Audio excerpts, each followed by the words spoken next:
Hello, welcome to the Wildline Podcast. I'm your host, Dan. This is a podcast about movies and how much money they make at the box office. Today we are coming in a bit early here with the weekend review. The numbers just got put out for June 22nd through the 24th. Obviously, Jurassic World Fallen Kingdom is going to be number one, but we'll talk about how well it actually did. So we're going to walk through the top 10, touch upon some smaller films that have come out, like American Animals, see how that's doing. And then maybe a little bit about some movie news or box office world news. AMC announced this week that it was doing, or launching, I should say, a new subscription service to directly compete with MoviePass. It actually looks really good. If you go to AMC all the time, it could and might end up killing MoviePass for good, a company that is in a lot of financial trouble. And then we'll talk about probably what's going on for the rest of June and July. But let's start with the big events, the main events. Jurassic World Fallen Kingdom. Coming into this weekend, tracking was significantly lower than where the original was. Just as a reminder, the first one, Jurassic World, came out in June 2015, opened up at $209 million. The tracking for Jurassic World, only a few days before it opened, was $110 to $140 million. So it went, $70 million over the highest possible range of its tracking. So it just goes to show you tracking is not perfect. It's not an exact science. And sometimes they're way off. Black Panther is another example of when tracking was super, super off. Okay, so that was what happened with the original. Tracking for this sequel here, Jurassic World Fallen Kingdom, was looking about 130 to 150 as of probably about a week ago. And I think it stayed in the 130 to 150 range up until it opened this weekend. So people were thinking, all right, it's not going to do nearly as well as the original. That's okay. Universal knew that coming into this. The numbers weren't looking great even a few months ago. The trailers weren't popping off as much. The viral aspect of the social media wasn't nearly as good as it was for the original, and wasn't where it should be to sort of hit that $200 million opening range. So they knew that it wasn't going to be a similar opening weekend for Jurassic World Fallen Kingdom. When the preview number came in on Thursday, it didn't look terrible, but it didn't look great.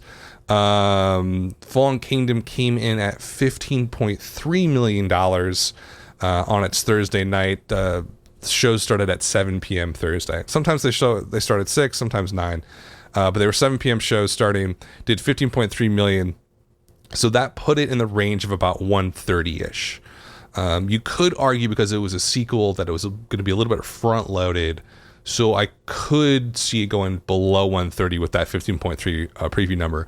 But as Friday rolled around and Saturday came, the numbers really started to spike and go way up with a lot of walk-up.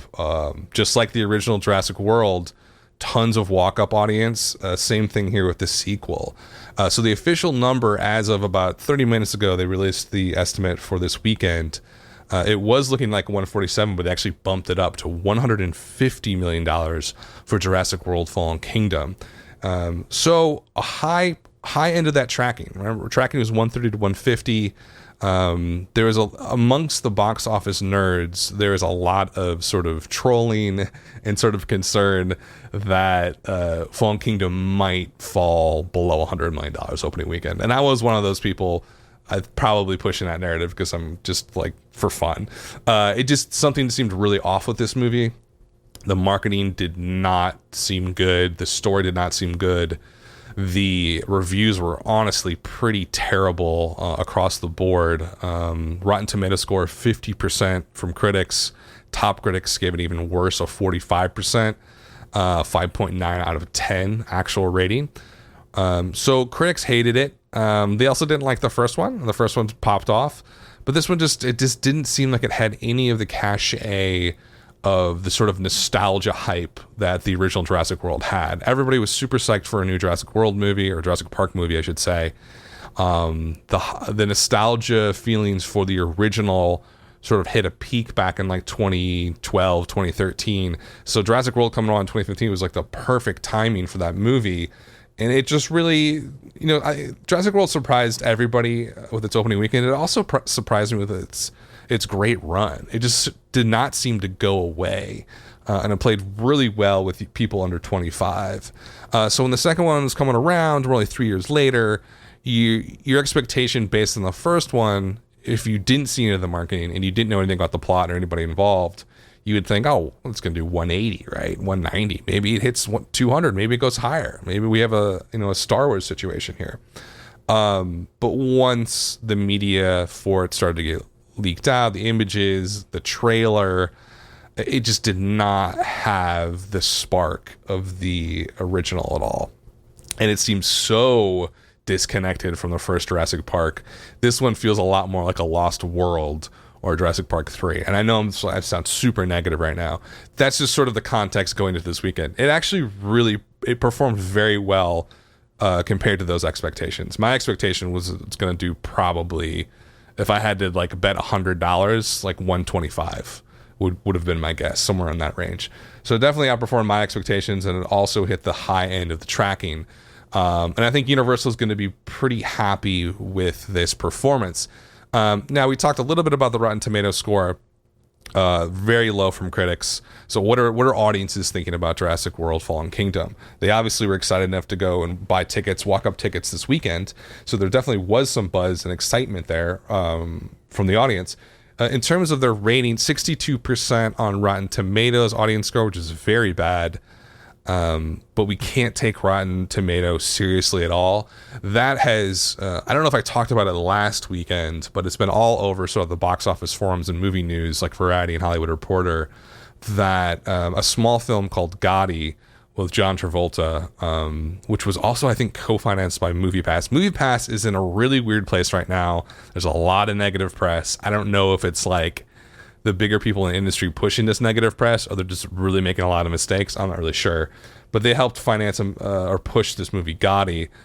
Someone on Reddit pointed out that the audience score was really high on Rotten Tomatoes for Gotti. Didn't really make a whole lot of sense. And then if you looked at the number of ratings, it was like 8,000 user ratings. And you compared that to a movie like Incredibles 2, which obviously did $183 million, and there was like similar number of ratings. So obviously what has happened here, and Deadline mentioned this in their follow-up sort of to this weekend, you can't trust Rotten Tomatoes audience score. It's too easy to manipulate. It's really open. Companies are manipulating it. Marketing firms are manipulating it. So it's just not something that we can really put a lot of trust in. Which is a reoccurring theme that I've talked about over the last couple of months. Ever since it really became apparent to me, apparently a lot of other people were onto this a lot way before I was, but I think it became an issue for me in talking about it and sort of using it on the show when Last Jedi came out. And that audience score was like, it was in the 50s or 40s. And it's like, this doesn't make any sense. It didn't make any sense because when you looked at those numbers, like a 40-50% audience score versus what Post Track was doing, which is an official industry survey from ComScore, it was really high for Last Jedi, like 90% positive score. Did not correlate whatsoever. And you looked at the cinema score, didn't correlate whatsoever. The people who actually saw it and talked to surveyors loved the film. The people on Rotten Tomato audience score, they're trolls. They're just trolling and manipulating it because they have an agenda and they want to spread their bullshit propaganda. Which is so weird that you would use Star Wars as a form to do that. It's just unbelievably pathetic on so many different levels. In any event, the bottom line is we can't really trust the Rotten Tomatoes audience score at all. But it's 62%. I'll throw it out there, and I'll keep sort of throwing it out there just for a reference point. More importantly, I think the cinema score is an A- for Jurassic World Fallen Kingdom, and then the post-track score was an 82% positive. So very good scores. The audiences have really enjoyed this film.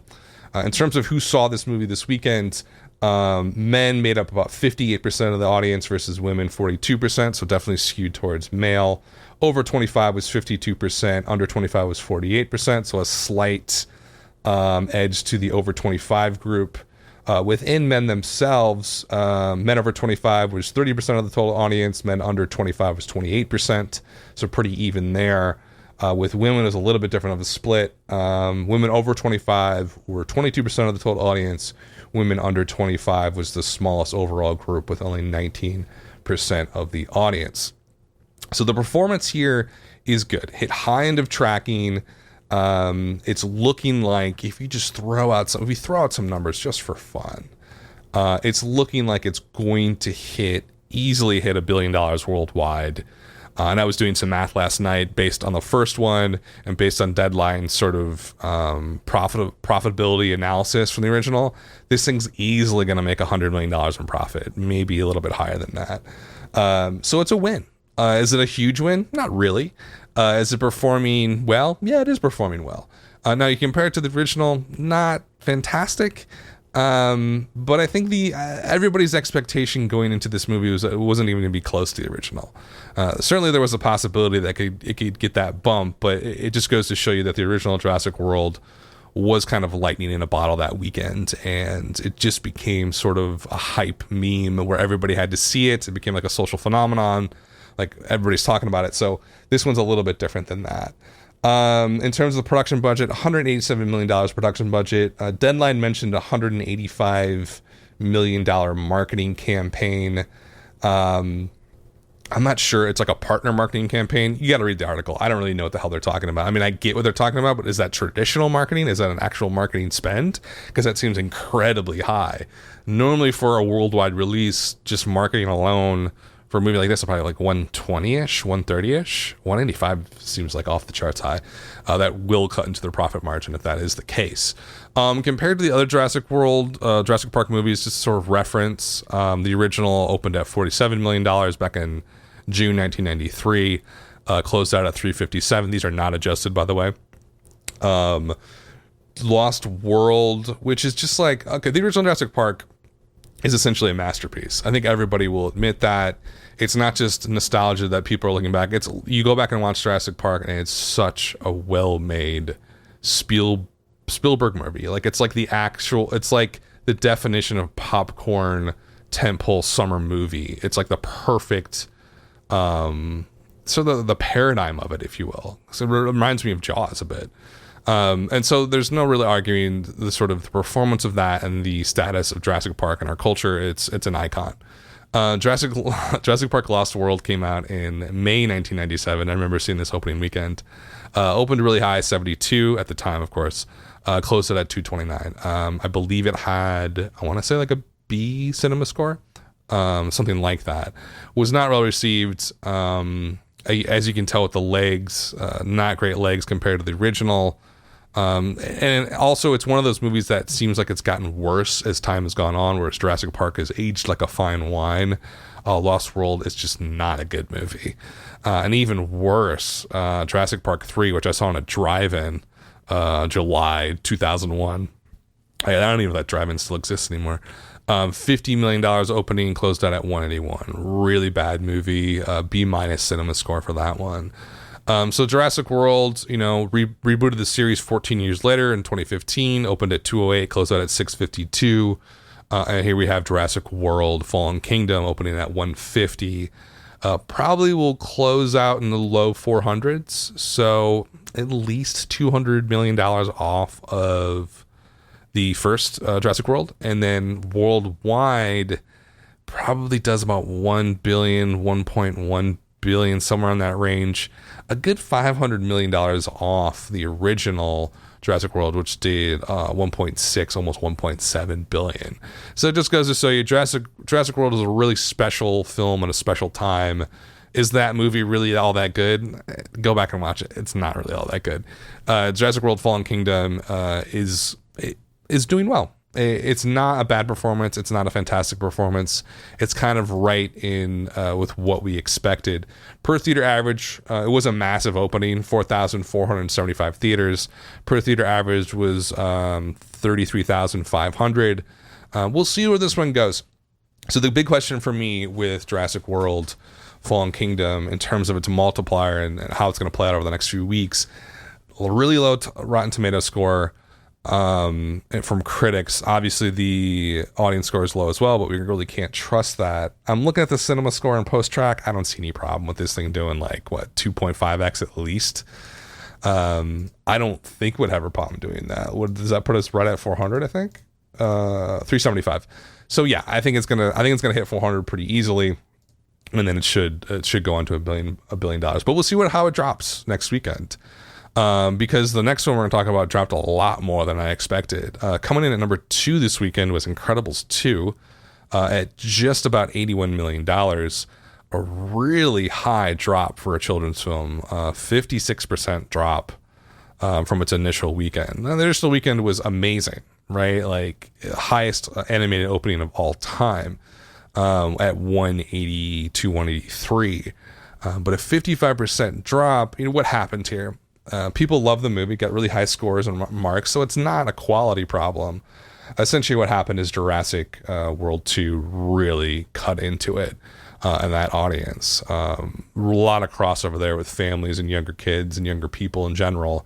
And I think that's Jurassic World Fallen Kingdom really took a big bite out of the Incredibles 2 second weekend audience. Its per theater average in the second weekend was $18,350.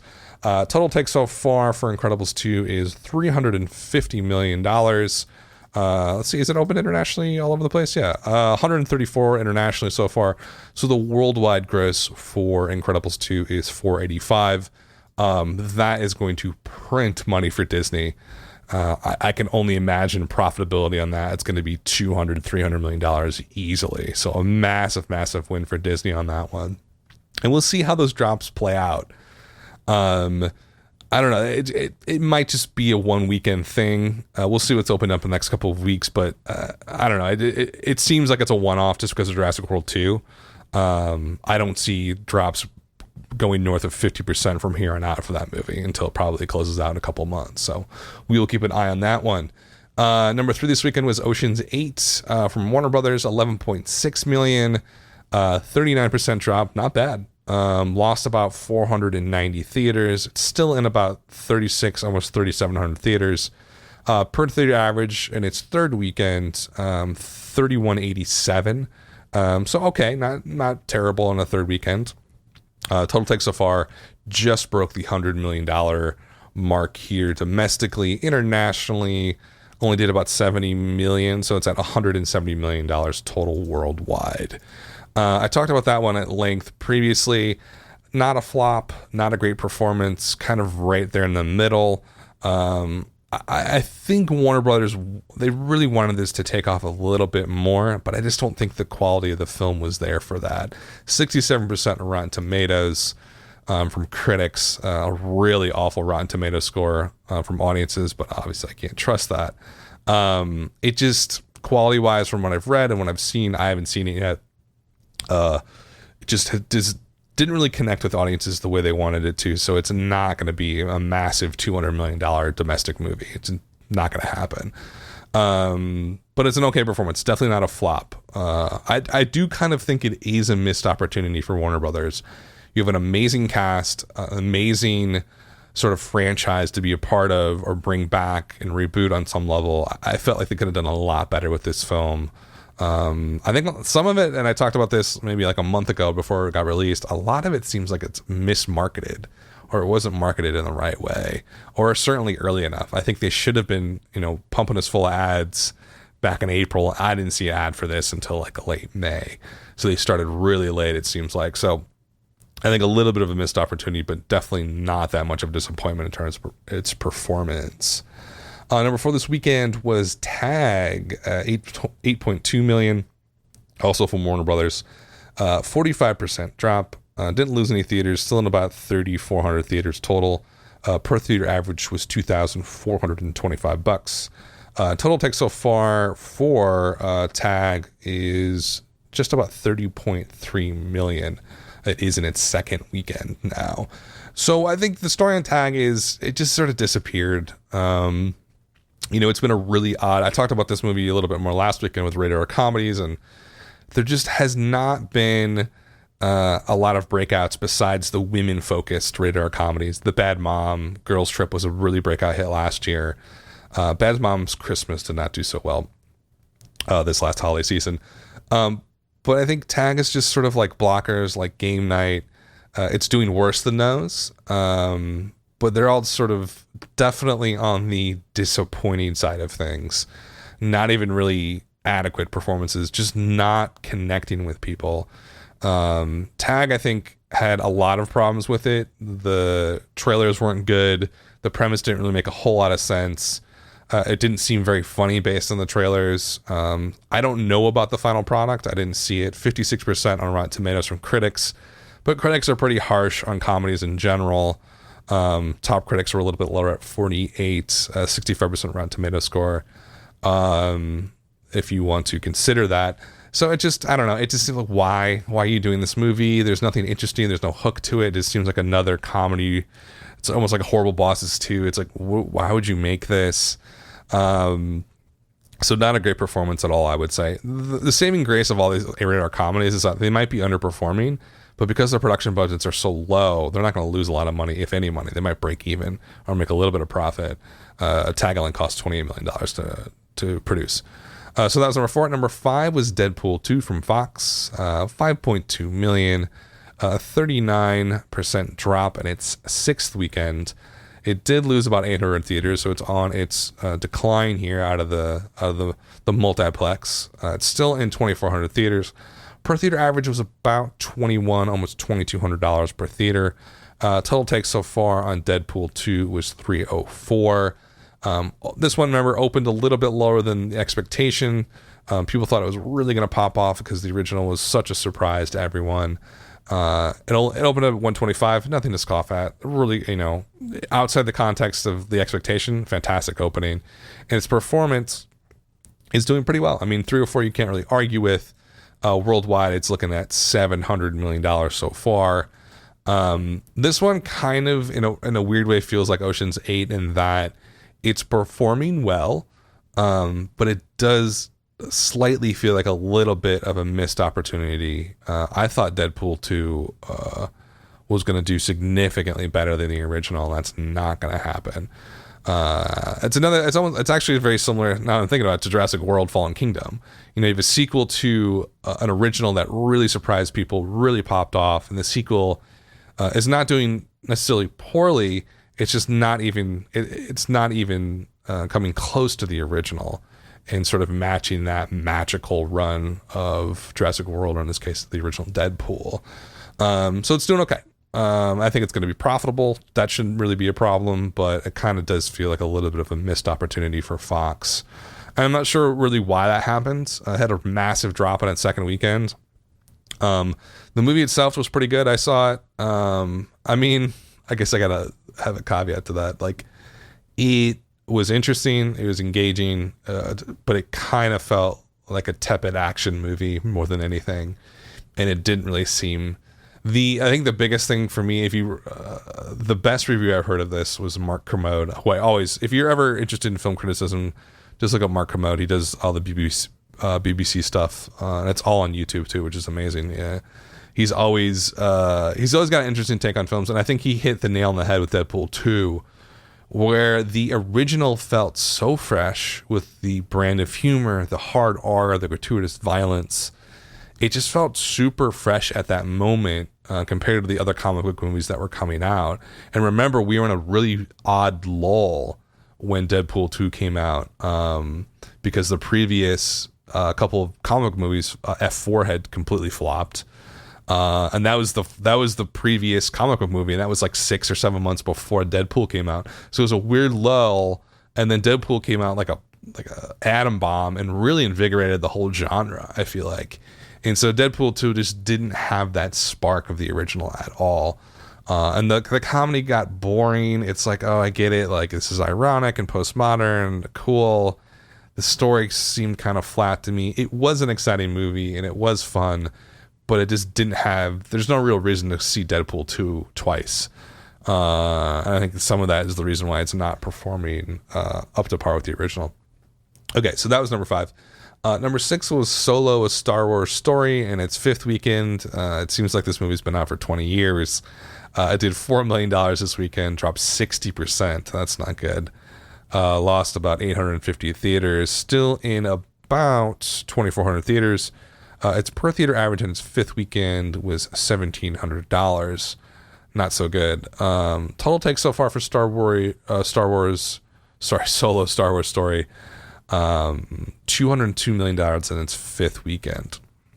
I don't have to tell you how that compares to the Star Wars movies.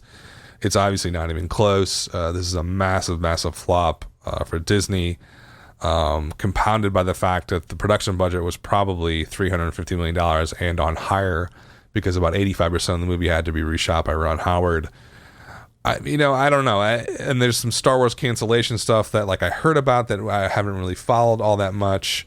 The Obi-Wan movie, is that canceled? I don't know. I wish I had like another host here who could look this up while I'm doing it.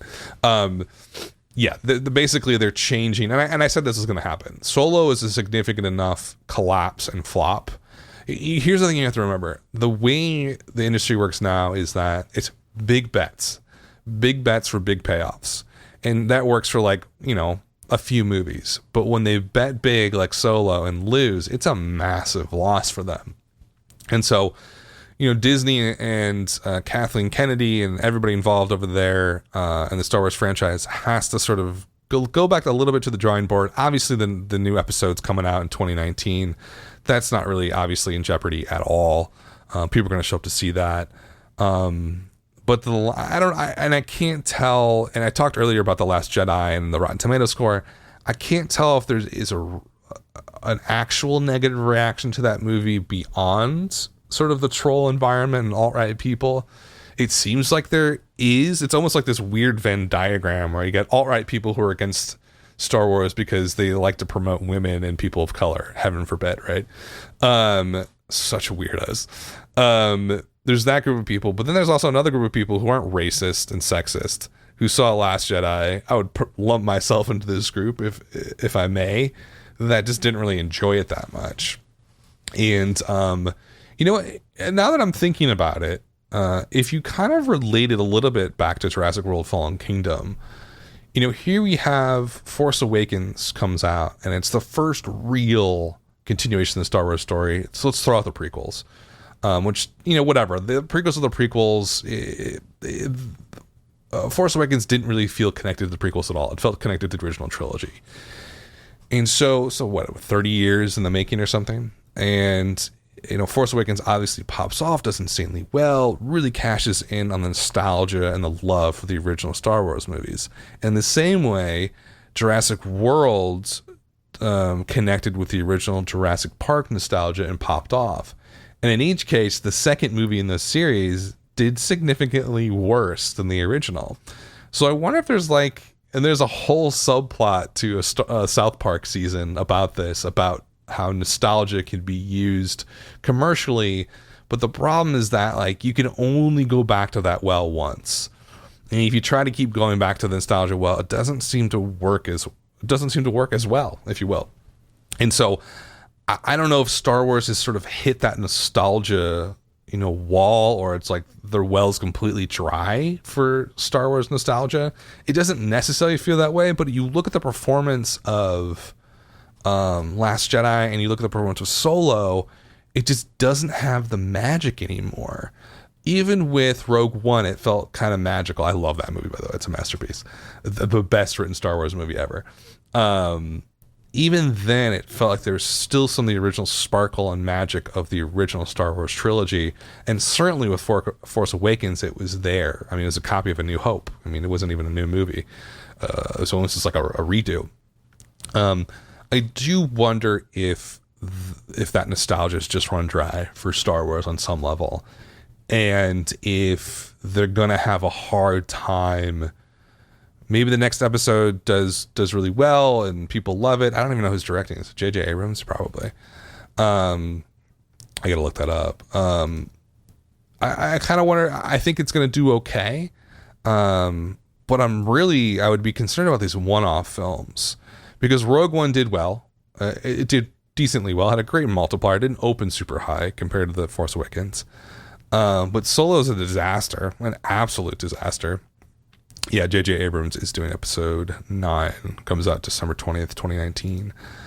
I would be worried for the single films, and I think it sounds like they're going to start cutting some of those films that they were going to make, the one-off films, which I think makes sense. But they also have TV series coming. They're going to probably launch. I wish I knew more about this Star Wars stuff. I'm honestly not that fascinated by the Star Wars universe, or even from a business perspective. And I say that because it's like they're flooding the market. Like Force Awakens was great to talk about. Rogue One was really interesting to look at from a, the first really sort of one-off non-episode Star Wars film. Solo's really not that interesting to talk about. It just seems kind of like a stupid idea that seems like they're cashing in. And it seems like they're doing a lot with all these one-off films that they were going to make and also these TV series. It's too much. And unlike MCU and Marvel, who I don't give a pass to at all. If you listen to the podcast, I'm super critical of that whole world, especially from an art criticism perspective. But the one thing the MCU has is they have the ability to build out this creative universe and have these different diverse characters. And there's a loose affiliation, right, between them all. It's not really airtight. Thor Ragnarok versus like Black Panther, they're totally different characters and styles of movies. So for whatever reason, Star Wars hasn't been able to do that yet with this whole rebooted universe from Disney. They haven't been able to sort of leave the well-trodden path of the Star Wars sort of mythology. They haven't been able to branch off yet very well. Rogue One was their first real attempt, and I think it went very well. Solo is their second attempt, and it went really poorly. So I don't know. I don't know what the future is for the Star Wars series. They got to do something though. Episode 9 is going to be fine. It's going to be massive, but from there on out, I don't know. I don't know what their path is. I don't know if it makes sense to do these one-off movies anymore. Maybe just keep making the big mainline Star Wars movies. I mean, I would go every 2 years to see those, and they're so amazing, so much fun. So I don't know. That's my sort of little mini rant on Solo, epic disaster. I'm not sure where that side of the franchise is going. Number 7 was Hereditary this weekend, 3.8 million. Great drop, 44%. Lost about 1,000 theaters, still in about 2,000 theaters. Per theater average was $1,900 on its third weekend. $35 million for Hereditary. Talked at length about this movie the last couple of weeks. I have some strong opinions about it. Have my opinions changed at all? I think I've softened a bit on my criticism of A24 and their method here of marketing. The numbers kind of don't lie. $35 million is a great run for A24 and this movie. There's still a part of me that's pissed off that they marketed the way they marketed it, and that, I don't know, I think most people who see this movie are going to hate it. And that's unfortunate because I think it's a really interesting movie. I can't tell if I love it or hate it yet. That's definitely a good sign. It was one of the strangest wide releases I've ever seen in my life. And that's something to be noted and something to be proud of. I don't know. So was Mother, and I hated that movie. So just because something's interesting doesn't necessarily mean it's all that valuable. So I don't know. We'll see how Hereditary does. You can't argue with the numbers right now. $35 million is a huge win for A24. I hope the marketing and the negative reaction to the film don't end up hurting the company down the line. Number 8 was Superfly. Talked a little bit about this one last week. 51% drop, 3.3 million, $1,500 per theater average in its second weekend. There's not really much to talk about on this one. They really buried this movie. Number 9 was Avengers Infinity War. Somehow, it's still sticking around here. $2.5 million, 55% drop. Lost 700 theaters. Dropped below 1,500 theaters for the first time since its release. Total take so far $669 million for Avengers Infinity War. Not much you can say about this. Massive, huge grand slam for Disney on that one. And you look at that and you compare it to like something like Solo. Not that they're like direct comparisons, but they kind of are. Like Solo is supposed to be a Star Wars movie. It's supposed to be part of that universe. And Avengers Infinity War is sort of like we'll call it a mainline movie or whatever, a tier A MCU. But the fact that it's doing like almost $700 million versus Solo's 200, it's kind of insane. Same company now, right? Both Disney. But it just shows you the strength of MCU compared to Star Wars right now. Star Wars is kind of in a little bit of a gully. MCU is on top of a mountain. Number 10 this weekend was a movie I mentioned last couple of weeks. the documentary about Mr. Rogers, Won't You Be My Neighbor, from Focus Features. 1.8 million, gained 250 theaters, starting to expand a lot more, and about 350 theaters total. Per theater average was a healthy $5,300. Total take so far for Won't You Be My Neighbor is 4.1 million. I expect that to keep expanding, and I don't see those numbers dropping all that much. I have no idea how much it's going to expand next weekend, probably number 300 or something, or maybe do a super wide release. Maybe not, though, because it is a documentary. It's not often documentaries get like 1,000 theater release, so I do expect it to plug away there at the sort of mid 100s in terms of number of theaters, and making quite a lot of money. I think it will beat the other documentary, where is it, Ruth Bader Ginsburg, which is not listed on this list, but did really well. I think it's going to beat that. Easily it's going to go on the 10 million, I would say. And maybe it breaks out even higher than that. It's like the perfect movie for right now with our super toxic culture, just in general. I mean, we got like, I'm not going to get into politics, but I've been a political junkie since I was a teenager, so it's been about 20 years. I've never seen anything like this in America, in our culture, and it is so vicious and divisive and toxic. People just hate each other. And Won't You Be My Neighbor is sort of a balm to that. Like, it's all about Mr. Rogers and spreading love and being kind to other people. So I think it's like, it reminds me a lot of like on Twitch, which is one of the most toxic environments you can be on, especially the comment section. When they started playing the Bob Ross Art of Painting, whatever the hell it was called, his TV show, it was the strangest moment because Bob Ross was like one of the nicest people on earth. And he was just so kind and calm. And like all these trolls just like, I don't know, it was like the anecdote to trolling. Like, you can't troll Bob Ross. It's impossible. And so in a weird way, this movie reminds me of that. It is an anecdote to our horrific culture that we're in right now. Okay, so enough of that talk. Won't You Be My Neighbor was number 10. Outside the top 10, Book Club was an 11. 49% drop, that's okay. Adrift is kind of a goner now. 65% drop this weekend. Lost about 1,000 theaters. American Animals, this is sort of, I believe it was bought by MoviePass. Starting to add more theaters. 267 theaters added this weekend. The problem is that its per theater average is too low. It's at $1,700, and its fourth weekend. It's just not going to go anywhere. I've seen zero marketing for this. The only reason I know about that movie is because of the MoviePass PR part of it. Like, it was like, oh, that's interesting. MoviePass is doing this. But the movie itself, I've heard like nothing about it, especially for any of my friends or film nerd people. Nobody's seen it, so not doing very well. Anything else to mention? First Reformed, from A24. Tons of buzz for that movie. What happens here? And then maybe this is the answer to my Hereditary rant, because First Reform is extremely well reviewed. I've only heard people gush about the movie. So it looks like they did an art release on this one, and I gotta get the details here. So this weekend it only did about $250,000 on 150 theaters. They did do an art release, so it opened up in mid-May on about 4 theaters, so probably New York and Los Angeles. Had an okay 24K per theater average. That's not fantastic. And they sort of added theaters each weekend. 25 the second weekend, 62 the third weekend, last weekend 243, or actually 2 weekends ago it added about 243 theaters. And now it started to drop theater. So maybe this is the reason why A24 didn't do this with Hereditary, because they were worried that this would happen.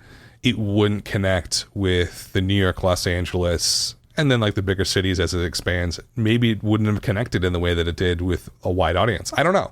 That's certainly an argument that you can make for the wide release right away versus the art house slow rollout release. First Reform. But the other side of that is maybe First Reform just didn't connect with people at all. And I don't know. I expected that to have a little bit more of a splash than it has, just because when critics talk about a film in that way, It reminds me a lot of Moonlight, another A24 movie, where I would listen to a review of just a normal, Mick LaSalle at San Francisco Chronicle or Mark Kermode, who I've mentioned. And I'd be like, I have to see this movie because they're just like gushing over it. That's the reviews for First Reform remind me of that, but there has been no performance in the box office to indicate that people are really loving that movie or are really fascinated by it. So that's sort of that movie's dying. Wrinkle in Time just passed $100 million, I think this weekend, or maybe it was last weekend. I don't know how that's still in theaters. Black Panther is actually still in theaters. They are just doing anything in their power to get Black Panther over 700 million. It currently sits at $699, $745,000. So they need about $200,000 more to get there. They could do that. It'll take probably a week and a half or maybe 2 weeks, but it will hit $700 million. There's no doubt in my mind that Disney wants that to happen. I think that's mostly it. Any limited films to talk about? Like I said, Disobedience I've talked about previously, of course, has completely disappeared. Again, there was buzz with that one, but outside New York, Los Angeles, or any city with a large Jewish population, it just was not going to do all that well because it was so specifically tailored towards that demographic. It did make $3.4 million, which is not terrible.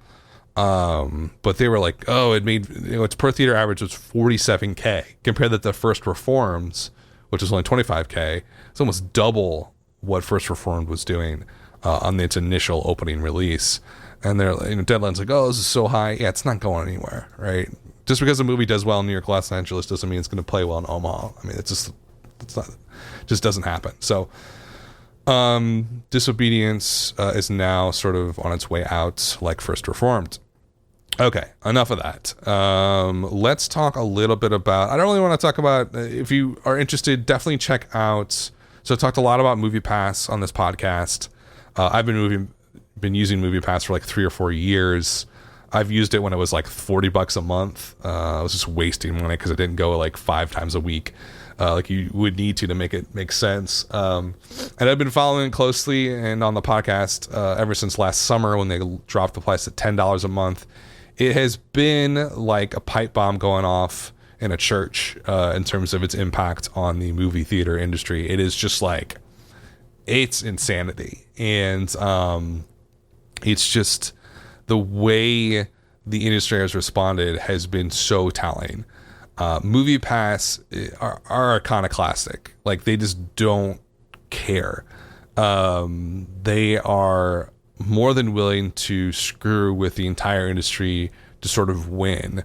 And they were winning. And they passed 2 million subscribers. They were only at like 30,000. I was one of the 30,000 before they did the $10 a month thing. And they boomed up to 2 million, probably well over 2 million subscribers now. The problem is they're losing money hand over fist. I think in March they lost $21 million. In May they lost $41 million. So that the stock has lost 95% of its value. So it was already on its last leg. And then AMC came out with their new subscription service, which is exactly what I thought was going to happen. Eventually, the cool thing about MoviePass was that it highlighted a need in the industry and a desire. The problem was that it just didn't really make any business sense. I mean, just like to run through it, you pay $10 for MoviePass, right? That gives you one movie a day for 30 days in a month, right? Movies, and I live in a sort of low cost of living area. A single movie ticket for me is $12. So MoviePass literally pays AMC $12 every time I go to the theater, and I only pay $10. That doesn't make any business sense whatsoever. And they had all these BS answers about how it was going to work, and they were going to sell the marketing. No, it doesn't work that way. If you don't control the content that you're selling, essentially, and you're paying, triple, quadruple what I'm paying, obviously you're going to lose money, go out of business. I mean, it's not rocket science.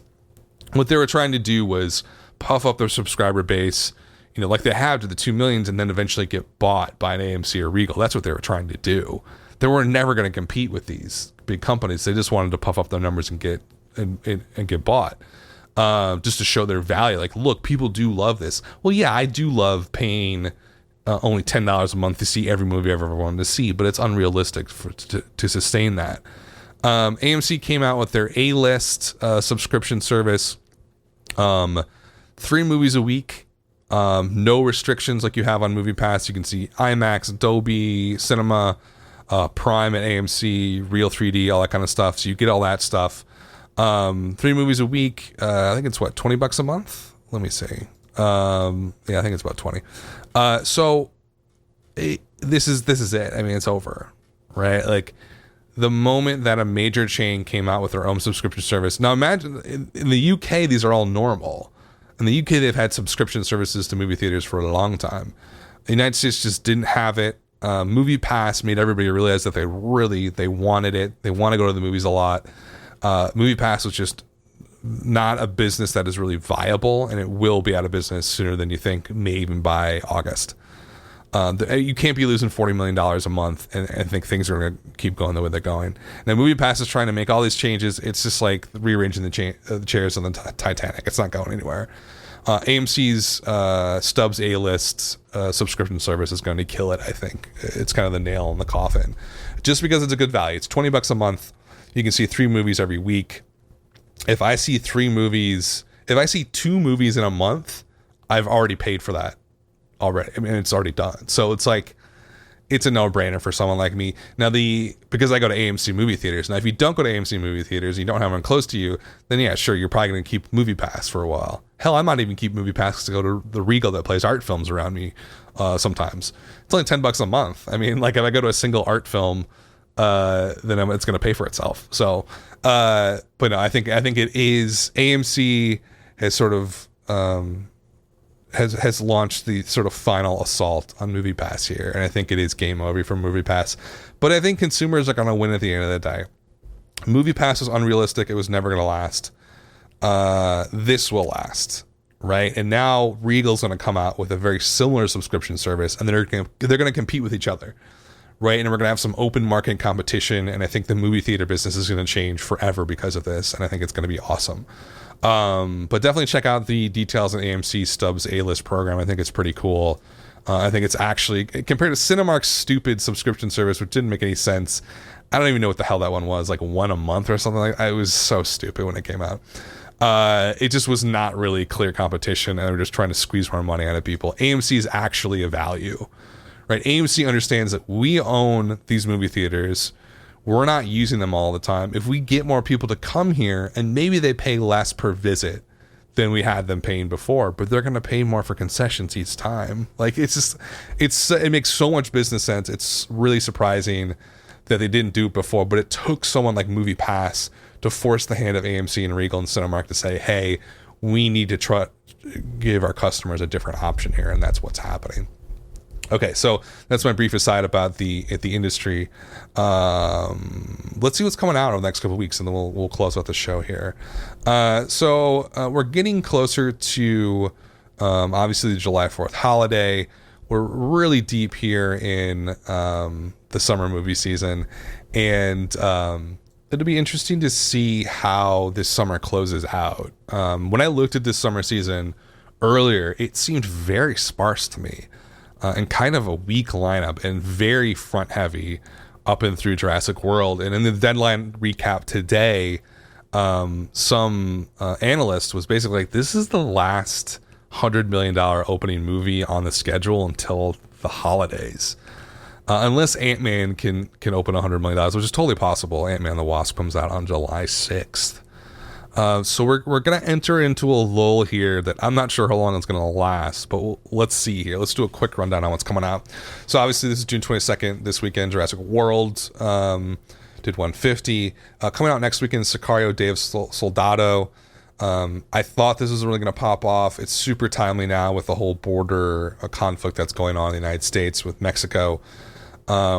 I don't know how well it's going to play anymore. One of the rules is that, like, if there's something going on in the real world, people don't want to see it in the movies. And that was the case with like a lot of like the war films that came out over the last 15 years outside of American Sniper.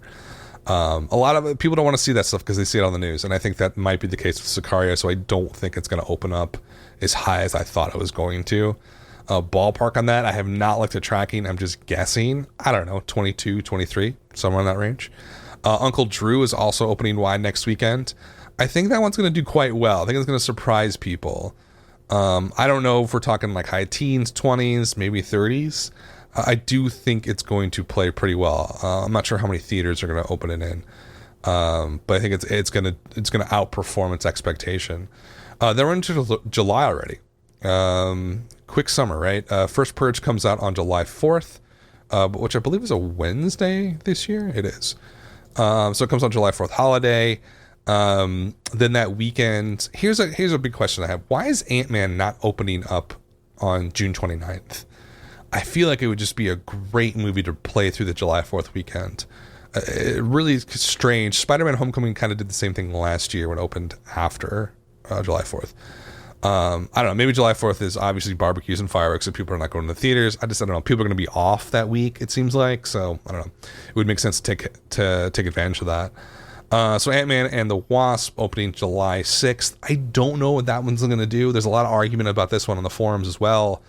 MCU people are downplaying it because I don't think they want it to be seen as a disappointment when it doesn't open to $100 million.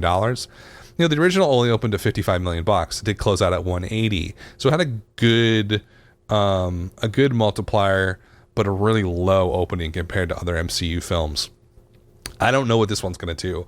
I have zero reason to think that it won't open over $100 million. Like, look at the last few MCU films. They've all done what? Well over 150. What did Thor Ragnarok to 170 something? So I don't really see the argument here that it's going to open below $100 million just because MCU prints money and everybody goes to see these movies. If it doesn't, then there's a conversation to be had about like, okay, like MCU can open a lot of movies, but maybe it can't open every single movie in its series to over $100 million now. So it's something that'll be an interesting development. Then mid-July, you're looking at Hotel Transylvania 3, Summer Vacation. That will probably taper off some of Incredibles 2 audience. But again, it's like over 3 weeks away. Skyscraper also playing big on July 13th. I have no idea how Skyscraper is going to do. It looks like it's definitely geared towards a Chinese audience as well. It just has that element to it. It has that look to it as well. Like, I don't know, that you can tell when a movie is catered towards the Chinese audience. It's just a little bit more on the action side of things and the way the action's shot. I have no idea. Maybe like $50 million, $40 million on that one. I think it's going to do pretty well. But it looks like San Andreas to me, obviously because The Rock's in it. Then what else is it? Equalizer 2. I don't really know the original one on that one. I might have missed that. Oh, it's let's see here. From Sony. I don't know that much about that one. It looks like it's going to do okay. Mamma Mia, Here We Go Again. Universal. God, I don't know. I don't know how any of these films are going to do, to be honest with you. I'm totally at a loss. Unfriended Dark Web's not going to do well. I can tell you that. It's just a really... So, like, okay, if I'm looking at July right now, First Purge is going to do okay. Ant-Man's probably going to pop off pretty well. Hotel Transylvania and Skyscraper are mid-tier films. Equalizer 2 is a little, like, smaller mid-tier. Mamma Mia is mid-tier. Unfriended is tiny. Mission Impossible is probably the next big film. Probably, what, $50, $60, $70 million opening? If it's lucky, I guess. And that's it. So there's not really a sure over $100 million opening here in July, which is surprising. Then you get into August, and we're flooded with smaller movies. Christopher Robin, I don't know what The Darkest Minds is. STX is putting up Mile 22. Searching actually looks really good. It's about a man whose daughter goes missing. One of the best trailers I think I've seen this year. I see Breakout for that movie, Searching, coming out on August 3rd. Maybe I'm overestimating the value of that trailer, but it was literally like the trailer was super captivating. The Spy Who Dumped Me comes out also August 3rd. So really stacked August 3rd. August 10th, Dog Days. The Meg is going to be a big movie. I don't know how big. I don't know if we're talking $20 million opening or $40 million opening, but it's going to be significant. Blind Spotting, also from Lionsgate, is expanding wide. August 17th, Alpha comes out. Is that what movie is that? Is that the movie about the caveman and the dog? Wasn't that supposed to come out like 6 months ago? I feel like it was supposed to come out like a year ago. The Happy Time Murders is also coming out, and then 3 Seconds from Viron, or whatever the hell they're called. They're new. I'm sort of rambling here, but August is super crowded with small films. So the last big movie to come out this year is this summer is going to be Mission Impossible Fallout at the end of July. And then August is honestly a total shit show of movies. Half of them never heard before. Most of these are not going to do very well. There's no super big movie, which is always interesting because remember last year we had the great box office crash of last year that happened in late July through August. We might see it again here just because there's not really much coming out. And then is something going to stop it in September? Probably The Nun. The Nun's going to do pretty well on September 7th. And then The Predators September 14th. So yeah, we're gonna start fall here and Labor Day really strong, but August I think is gonna be a real trouble spot. Okay, thanks for listening, guys. I will be back next weekend probably. I'm gonna be traveling up to Wisconsin, so I might not do a show. I'll probably do a show the middle of the July 4th weekend. So thanks for listening, guys.